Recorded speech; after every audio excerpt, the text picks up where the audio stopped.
What's up? Welcome back to the Metal Ed Car Show. We did this video a while ago and I thought to do it one more time because you guys seem to like it. As we know, a lot of cars share engines, so today we're going to look at 5 cars that share engines with other cool cars.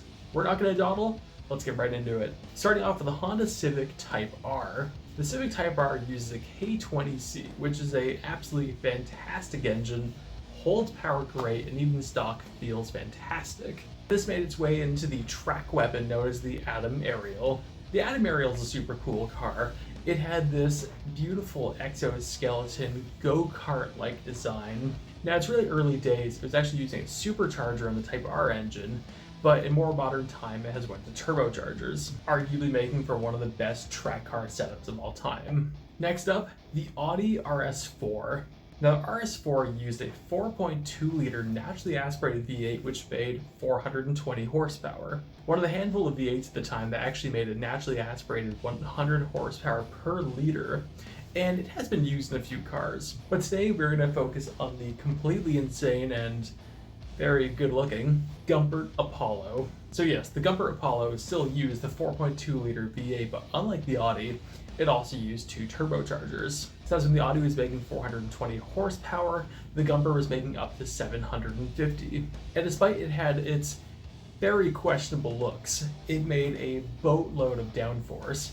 And the rumor always was that it made so much downforce that you could drive it upside down in a tunnel. Funny enough, they still haven't tested that. But when Top Gear got their hands on this, it ended up being one of the fastest cars they ever put around their track.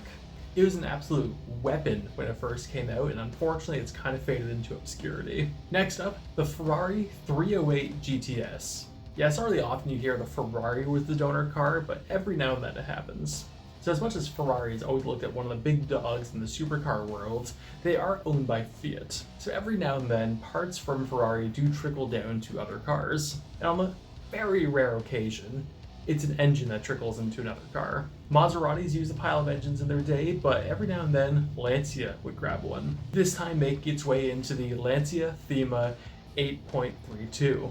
If I pronounced that name wrong, I apologize. So the goal of the Lancia was simple. Take out the BMW M5, which for any manufacturer that makes a sedan, it's pretty much been their goal every single time. But the way they were going to do it was they're going to cram a Ferrari engine into their Lancia and have a V8 powered front wheel drive car.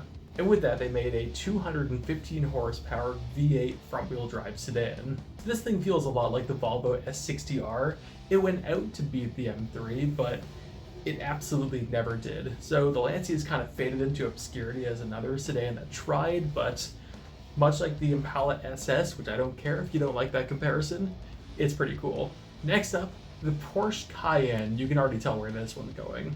But the Porsche Cayennes use a plethora of pretty cool engines in its day, but right now it's currently using a twin-turbo 4-liter V8, which much like the Audi Q series, it also makes its way into the Lamborghini Urus. Making between 625 and 650 horsepower, this is one of the fastest SUVs ever made. And it's also actually the first time Lamborghini borrowed an engine from another car. Lamborghini gets poked at saying they stole the V10 from Audi, but that's actually a Lamborghini engine they started building back in the 90s. But nonetheless, that 4-liter V8s worked very well in the Urus. Last one on the list, but the Gen 1 Ford GT. So the Gen 1 Ford GT used a supercharged 5.4-liter V8 making 550 horsepower.